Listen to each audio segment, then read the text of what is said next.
27वीं तरमीम ना मंजूर, 26वीं तरमीम ना मंजूर। ये 26वीं तरमीम ना हमें पहले मंजूर थी ना अभी मंजूर है। कराची में आज वुकला सड़कों पर आ गए। सिटी कोर्ट से सिंध हाई कोर्ट तक एक भरपूर मार्च देखने में आया।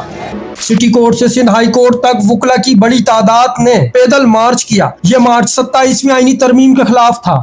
इंसाफ लॉयर्स फर्म के वुकला भी नुमाया तौर पर शरीक थे और इनका कहना था मुल्क किसी भी गैर आईनी तरमीम को बर्दाश्त नहीं करेगा।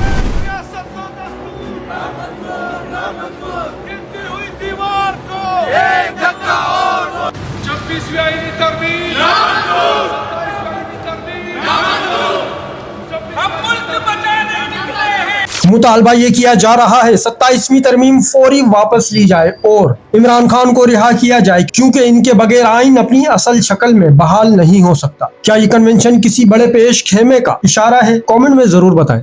चैनल को सब्सक्राइब करें, फॉलो करें, वीडियो को लाइक और शेयर करें। शुक्रिया।